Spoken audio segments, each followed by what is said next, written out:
Next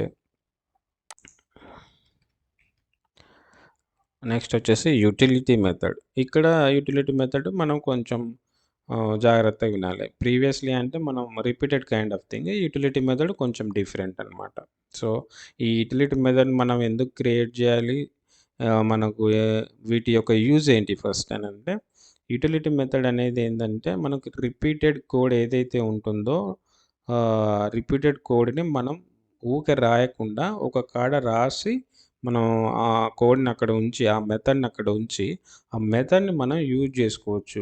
number of క్లాసెస్‌కి, number of times మనం use చేసుకోవచ్చనమాట.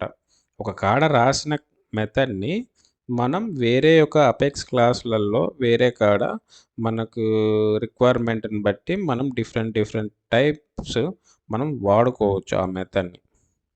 అది మీనింగ్. అంటే ఒక క్లాస్ రాసాము. అందులో సేమ్ క్లాస్ ఇంకో కాడ కూడా రాయాల్సిన పరిస్థితి వచ్చినప్పుడు, అలా ఊకే రాయడం వల్ల మనకు number of lines code waste and time waste అన్నమాట. సర్వర్ కూడా బర్డెన్ అయిపోతా ఉంటది. సో, మనం ఏంది జస్ట్ మెథడ్‌ని పిలుచుకుంటే సరిపోయేది. సో, ఆ మెథడ్‌ని ఏ విధంగా మనం క్రియేట్ చేయాలి? అసలు ఆ యుటిలిటీ అనేది మనం ఎందుకు అసలు యుటిలిటీ అంటే ఏంటి? రీయూజబుల్ మెథడ్స్‌ని మనం ఆహ్, ఊకే రిపీటెడ్ కైండ్ ఆఫ్ మెథడ్‌ని మనం రాయకుండా ఒక్కాడ రాసి పెట్టి దాన్ని యూజ్ చేసుకోవడం కోసం వాడే మెథడ్స్‌ని మనం యుటిలిటీ మెథడ్స్ అని అంటాం జనరల్లీ. సో, మనం ఒక క్లాసు రాద్దాము. రాస్తే మీకు ఈజీగా ఉంటుంది. అసలు యుటిలిటీ మెథడ్ యొక్క పని ఏందో మనకు ఈజీగా అర్థమవుతుంది. ఓకేనా? జనరల్లీ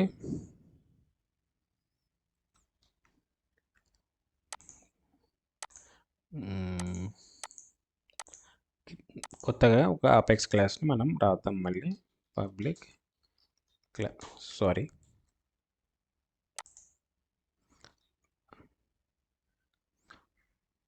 క్లాస్‌ని రాస్తాం ఇక్కడ.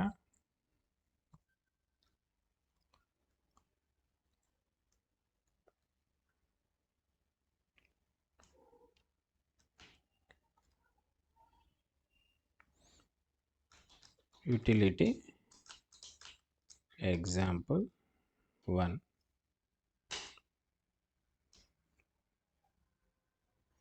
సో, ఈ యొక్క క్లాస్ నార్మల్ క్లాస్ అని లెక్క ట్రీట్ చేయండి దీన్ని first of all. Public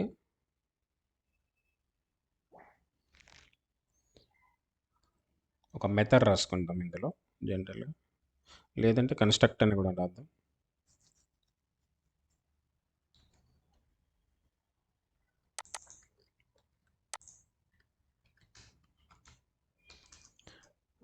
next method public account my account some method values string name string site 2 తీసుకున్నాను ఎనఫ్ ఎగ్జాంపుల్ కోసం.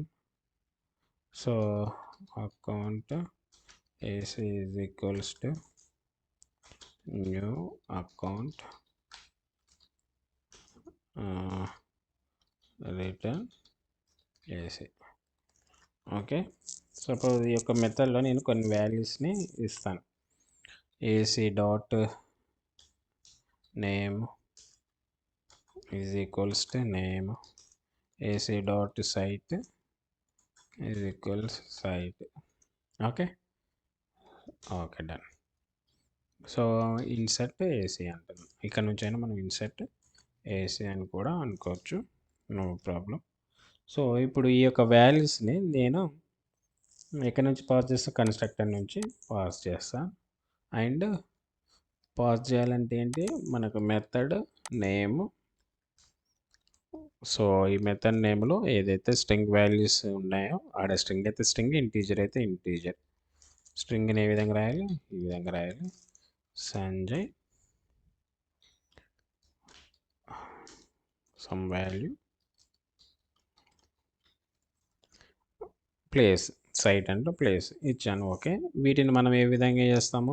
వేరే ఒక అకౌంట్‌కి నేను అసైన్ చేస్తాను. కాకపోతే లేదంటే ఆల్రెడీ అక్కడ ఇన్సర్ట్ ఇచ్చాను.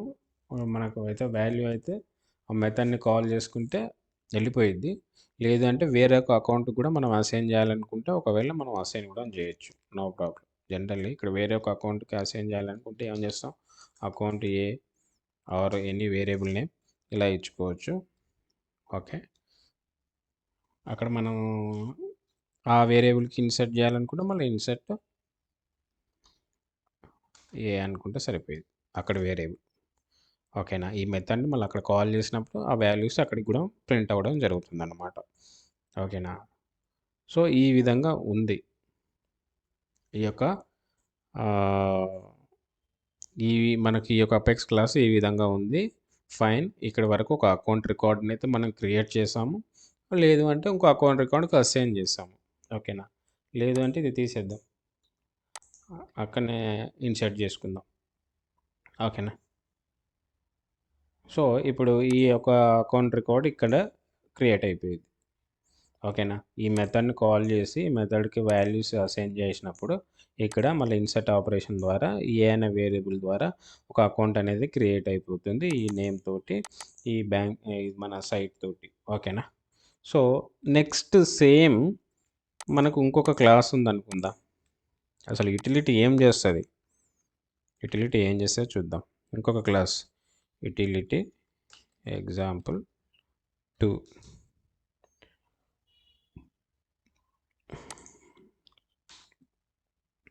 ఓకే. సో ప్రీవియస్లీ మనం రిటర్న్ టైప్ రాస్తాం కదా. జనరల్గా మనం నాన్ రిటర్న్ టైప్ అంటే ఏంటి, వాయిడ్ మెథడ్ రాద్దాం. Okay. Constructor public utility control Z copy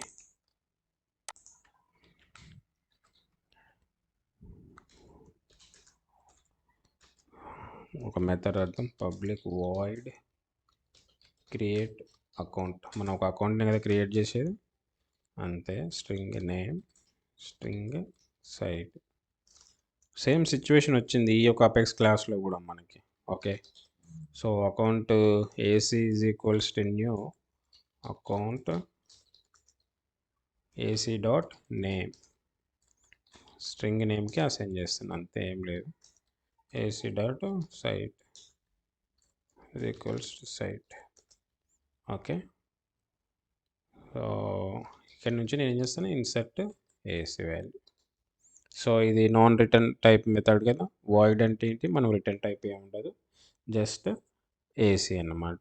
so ఇప్పుడు ఈ యొక్క మెథడ్ని నేను ఎక్కడి నుంచి ఇన్స్టాన్షియేషన్ కన్స్ట్రక్టర్ నుంచి నేను ఇక్కడ పాస్ చేస్తాను. ఈ మెథడ్ నేమ్ తీసుకొని సంథింగ్, ఆ మెథడ్ని ఏ విధంగా కాల్ చేయొచ్చు, ఈ విధంగా కాల్ చేయొచ్చు కదా. కాల్ చేసిన తర్వాత అందులో స్ట్రింగ్ ఏముంటే అది, సపోజ్ ఎస్ఎఫ్డిసి తెలుగు అని రాసి, నెక్స్ట్ కూడా స్ట్రింగ్ సైట్ ఉంది కదా.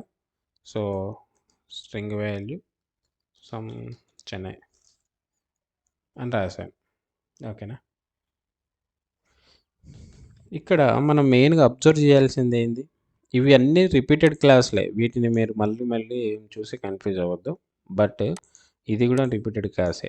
సో ఈ విధంగా వీటి ముఖ్య ఉద్దేశం ఏంది, ఒక అకౌంట్ రికార్డ్ని అయితే క్రియేట్ చేస్తుంది. ఇక్కడ కూడా అంతే కదా, ఈ అకౌంట్ రికార్డ్ని క్రియేట్ చేస్తుంది.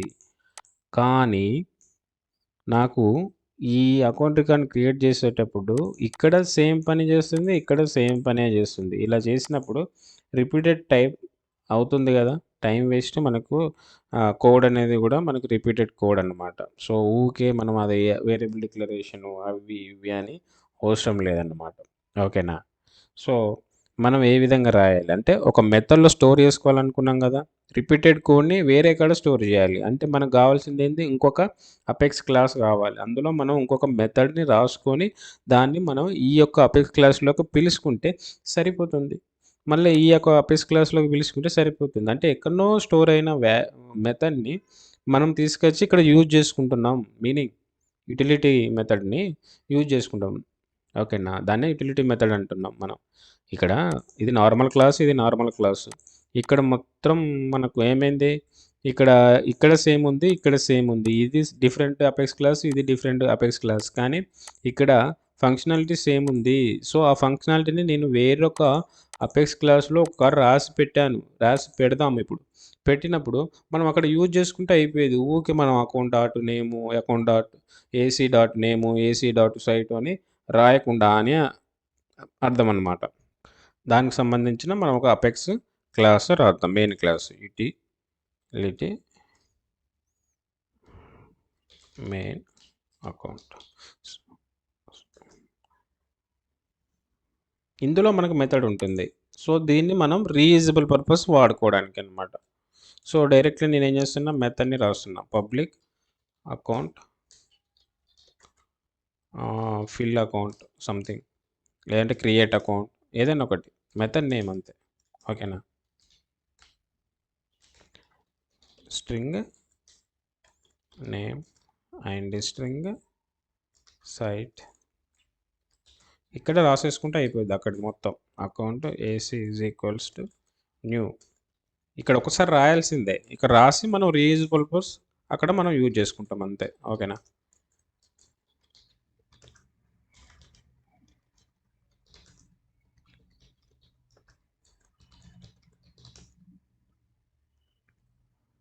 So account primitive non primitive data type కదా, return type return AC something.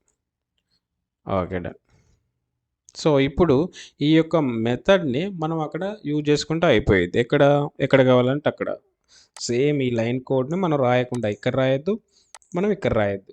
మరి ఎక్కడుంది, ఇక్కడ ఉంది. ఎక్కడుంది, ఈ మెయిన్ అకౌంట్లో ఉంది. సో ఇప్పుడు దీన్ని అక్కడ ఎలా పిలవాలి, ఎలా రాయాలో ఇప్పుడు క్లియర్గా చూద్దాం. సపోజ్ మనకి లైన్ అంతా కోడ్ మనకు అవసరం లేదు. ఓకేనా, తీసేద్దాం. ఓకే. సో ఇప్పుడు ఏం చేయాలి, ఆ యొక్క మెథడ్ని మనం కాల్ చేయాలి. ఓకే, ఆ మెథడ్ని మనం కాల్ చేసుకోవాలి. ఆ మెథడ్ ఎక్కడుంది, ఇక్కడ ఉంది. సో ఆ మెథడ్ని ఫస్ట్ ఆ క్లాస్ని కాల్ చేయాలి. క్లాస్ మొత్తం రావాలి కదా, ఇన్స్టాన్షియేషన్. క్లాస్ మొత్తం ఇన్స్టాన్షియేషన్ చేయాలంటే ఏం చేయాలి, ఏదైనా ఒక వేరియబుల్కి చేయాలి. సేమ్ ఆ క్లాస్ నుంచి ఈ క్లాస్కి, ఇప్పుడు ఒక క్లాస్ నుంచి ఒక క్లాస్కి అపెక్స్ క్లాస్ని ఏ విధంగా పిలుస్తున్నాం అంతే మళ్ళీ అబ్జర్వ్ చేయాల్సింది. UT is equals to new class name. Just నేను ఆ క్లాస్ని పిలిచాను. ఓకేనా. సో ఈ క్లాస్ వచ్చేసింది, కానీ ఈ మెథడ్ రాదు. ఎందుకంటే నేను కన్స్ట్రక్టర్లో ఎక్కడ పిలవలేదు, ఈ మెథడ్ రాదు. సో ఈ మెథడ్ని మనం ఏ విధంగా రాయొచ్చు, ఇది రిటర్న్ టైప్ మెథడ్ కాబట్టి డైరెక్ట్గా మనం రిటర్న్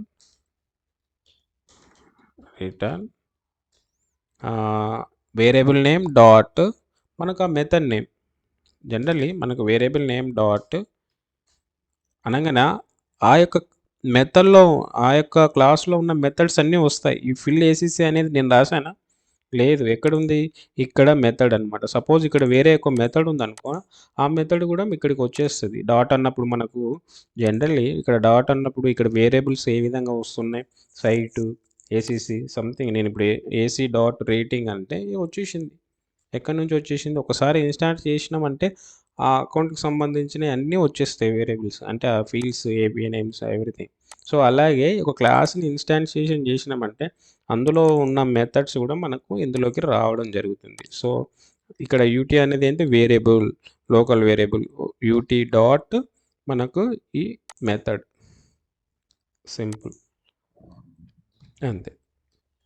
సేవ్ చేసుకుంటే ఇప్పుడు ఏమైంది, సేమ్ ఆ మెథడ్ యొక్క ఫంక్షనాలిటీస్ మనకి ఇక్కడ యూజ్ చేసుకోవడం జరిగింది. ఏంటి, ఫిల్ అకౌంట్ అనేది రిటర్న్ దేనికి, ఆ అకౌంట్ అనే ఈ అకౌంట్కి. సో ఇప్పుడు ఈ మై అకౌంట్ అనే మెథడ్ ఇక్కడ ఏం చేస్తుంది, ఏ అనే వేరియబుల్కి అసైన్ చేస్తుంది. ఇన్సెట్ ఏ అనేది అవుతుంది ఇప్పుడు. ఓకేనా. సో వాల్యూస్ అనేది ఇప్పుడు ఈ యొక్క యూటిలిటీ ఎగ్జాంపుల్ 1 అని క్లిక్ చేస్తే మనకు ఆటోమేటిక్గా ఒక రికార్డ్ అనేది క్రియేట్ అవుతుంది. ఓకే.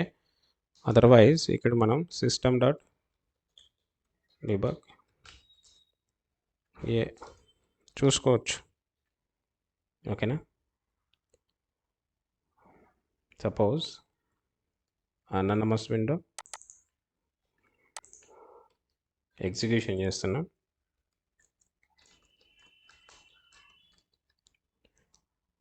ఎగ్జిక్యూట్.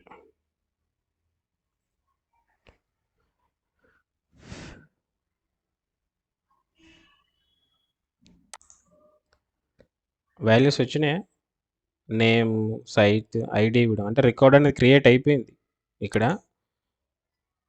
ఇందాక మనం క్రియేట్ చేసినాం కదా! ఇప్పుడు ఈ రికార్డ్ అన్నట్టు. ఇందాక క్రియేట్ చేసింది ఇది. తర్వాత ఇది. క్రియేట్ అయిపోయింది. ఇవి రెండే మనం ఫిల్ చేసాం. ఓకే. That's it. సో, ఇప్పుడు ఇది